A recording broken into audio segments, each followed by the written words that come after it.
Hello everyone. इस video में हम आइडियल बेल कोलमन साइकिल और एक्चुअल बेल कोलमन साइकिल के कंपैरिजन के बारे में बात करेंगे। आइडियल बेल कोलमन साइकिल कहते हैं या फिर थ्योरेटिकल बेल कोलमन साइकिल हम कह सकते हैं, जिसको कि हम फॉर्मूलाज के बेसिस पे, सजेस्टेड थ्योरीज के बेसिस पे, एजम्पशंस के बेसिस पे हम समझते हैं या उसके बारे में बात करते हैं। वहीं एक्चुअल बेल कोलमन साइकिल जो है वो प्रैक्टिकल यूज के बेसिस पर होती है कि प्रैक्टिकली जब हमने उसे अप्लाई किया तो क्या उसके रिजल्ट्स हमारे सामने आए हैं। तो यहाँ पे आप देखेंगे हम लोग टीएस डायग्राम के बेस पे बेल कोलमन साइकिल आइडियल और एक्चुअल के बीच का डिफरेंस समझेंगे। आपने लास्ट जो हमने बेल कोलमन साइकिल करी थी वो आइडियल केस था, वो आइडियल साइकिल थी। तो टीएस डायग्राम जो उसका बनाया था उसमें हम लोगों ने 1, 2 3 और 4 को पॉइंट्स को लिया था। वहां पे हमने 1 2 3 4 लिखा था। यहाँ पे हम 1 2 3 4 नहीं लिख रहे हैं। यहाँ पे हम लोग आइडियल को 1 2 3 और 4 से रिप्रेजेंट कर रहे हैं और एक्चुअल साइकिल को हम 1 2 3 और 4 से रिप्रेजेंट कर रहे हैं।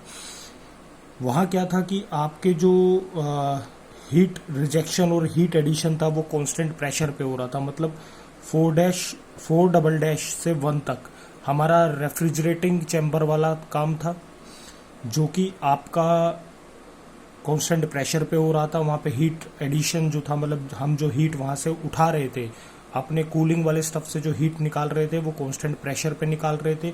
वहीं जब हम लोग बात कर रहे थे हीट रिजेक्शन की, जो हीट हम सराउंडिंग को दे रहे थे एयर कूलर में, वो भी हम लोग किस पे बात कर रहे थे, कांस्टेंट प्रेशर पे।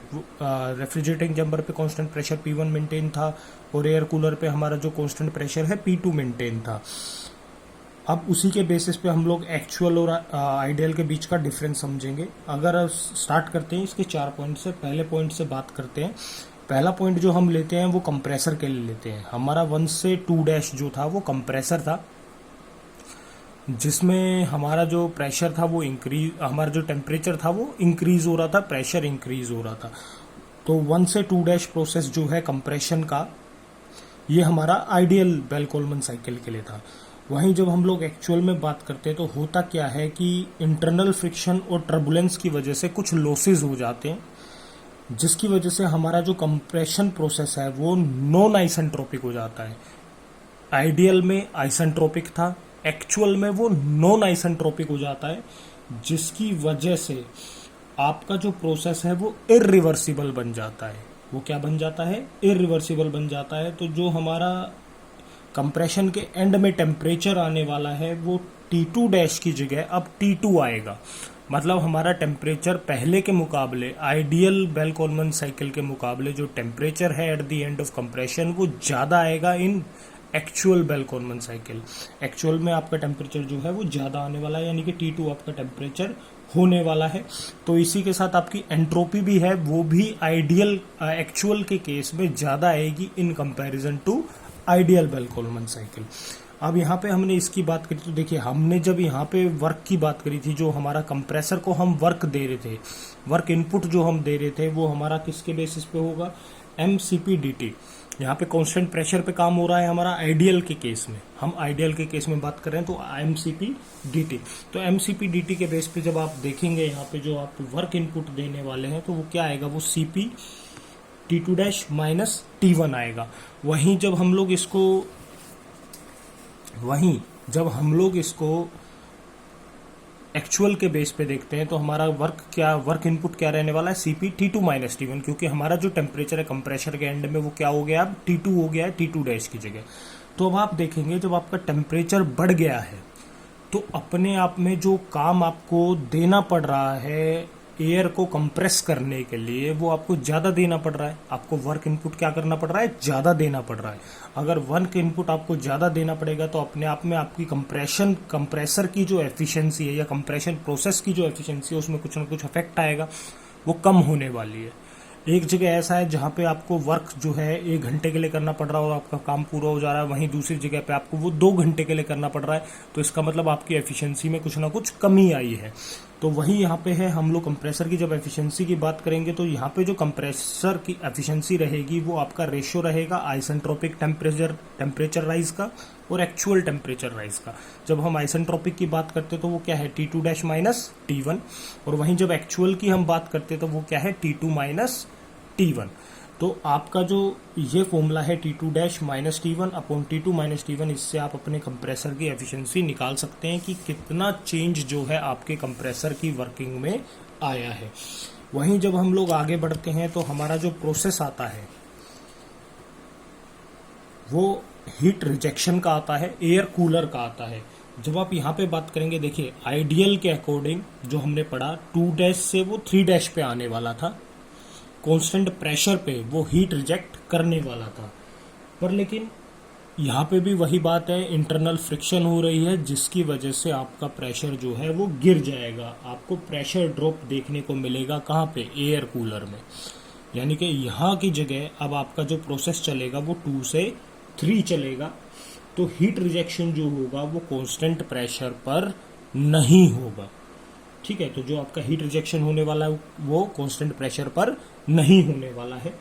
वहीं अब हम आगे बात करते हैं, तो अब देखिए आप 2 से 3 पर आ गए, आपको जाना था 2 डैश से 3 डैश अकॉर्डिंग टू आइडियल, पर एक्चुअल में क्या हुआ, वो 2 से 3 वाला पाथ जो है फॉलो करता है, जिसकी वजह से आपका जो हीट रिजेक्शन है वो कांस्टेंट प्रेशर पर नहीं होता है। अब हम फिर बात करते हैं, अब हम आ जाते हैं किस पे, एक्सपेंशन सिलेंडर पे, यानी कि एक्सपेंडर पे, जहाँ पे आपकी एयर जो है वो एक्सपेंड होने वाली है। लेकिन जब आप इस एक्सपेंशन प्रोसेस की बात करते हैं तो आपको फिर से क्या देखने को मिलता है, फ्रिक्शन और टर्बुलेंस। फिर से क्या होता है, फ्रिक्शन, इंटरनल फ्रिक्शन और टर्बुलेंस आपके बीच में आ जाती है। तो अकॉर्डिंग टू आइडियल अगर हम बात करें तो 3 से आपको जाना था 4 डैश पे। 3 से आपको कहाँ जाना था, 4 डैश पे, क्योंकि अकॉर्डिंग टू आइडियल ये कौन सा प्रोसेस है, आइसेंट्रोपिक प्रोसेस है। पर फ्रिक्शन और टर्बुलेंस की वजह से फिर से आपका जो प्रोसेस है वो आइसेंट्रोपिक से कौन सा हो जाएगा, नॉन आइसेंट्रोपिक हो जाएगा और इरिवर्सिबल हो जाएगा, जिसकी वजह से ये 3 से 4 डैश ना जाके 3 से 4 जाने वाला है। जब ये 3 से 4 वाला पाथ फॉलो करेगा तो क्या होगा, आपका टेम्परेचर जो है और एंट्रोपी जो है वो क्या हो जाएगी, फिर से इंक्रीज हो जाएगी। यहाँ पे होती टेम्परेचर, यहाँ पे एंट्रोपी होती तो वो कुछ कम रहती, पर लेकिन जब 4 पॉइंट पे आई है, 4 डैश से 4 पॉइंट पे आई है, तो वो क्या हो गई है, ज़्यादा हो गई है। तो जब आपकी एंट्रोपी और टेम्परेचर बढ़ गया, देखिए आप ये देखेंगे कि 4 पॉइंट जो था पहले हमारा, मतलब आइडियल के अकॉर्डिंग जो 4 डबल डैश था वो P1 प्रेशर पे था, लेकिन जो 4 पॉइंट है वो P1 प्रेशर से थोड़ा सा ऊपर है। तो अपने आप में यहाँ पे 4 पॉइंट पे जो टेम्परेचर रहेगा और एंट्रोपी रहेगी वो ज़्यादा रहेगी। तो जब हम लोग बात करते हैं कि भाई प्रेशर, आपका जो टेम्परेचर है वो ज़्यादा रहने वाला है, तो आपका जो हीट, मतलब जो आपका वर्क सप्लाई होने वाला है, मतलब जो आपकी एयर जो है सिलेंडर में रोटेट करके आपको जो वर्क देने वाली है वो कुछ कम देगी। कम किस सेंस में देगी, देखिए टेम्परेचर डिफरेंस, हमने सीधी सीधी बात करी, जो वर्क है आपका वो MCPDT है, मतलब टेम्परेचर डिफरेंस पे डिपेंड कर रहा है आपका वर्क। टेम्परेचर डिफरेंस अगर ज़्यादा होगा तो आपका वर्क ज़्यादा मिलने वाला है, और टेम्परेचर डिफरेंस अगर कम होगा तो आपको वर्क कम मिलने वाला है।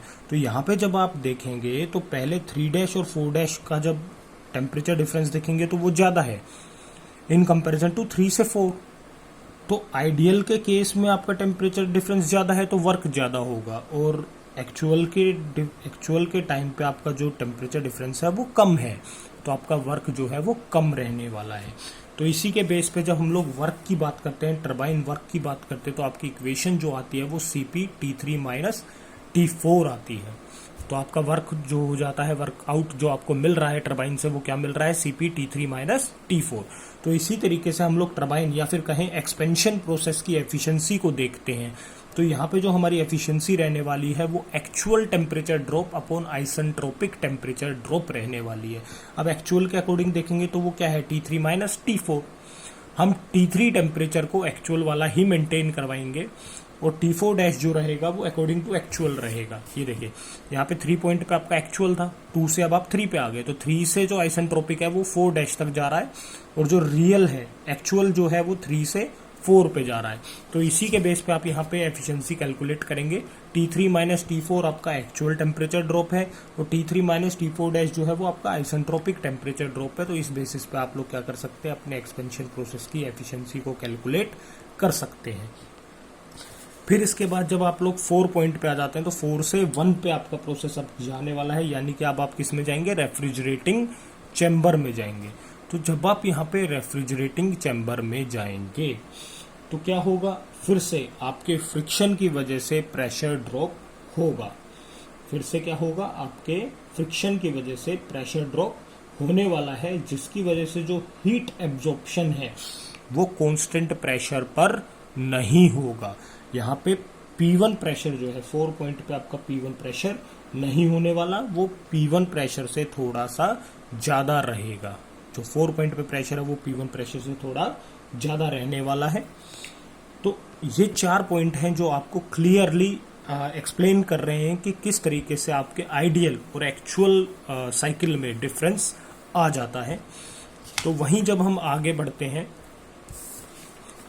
तो हम क्लियरली स्टेट कर लेते हैं कि जो एयर कूलर और रेफ्रिजरेटिंग चैम्बर हैं आपके, उनमें फ्रिक्शन की वजह से प्रेशर ड्रॉप हो जाता है। वहीं जो आपका हीट रिजेक्शन और हीट एब्जॉर्प्शन वाला काम है, वहीं जो आपका हीट रिजेक्शन और हीट एब्जॉर्प्शन वाला काम है, यही एयर कूलर रेफ्रिजरेटिंग चैम्बर वाला काम है, उसमें आपका प्रेशर कांस्टेंट नहीं रहता।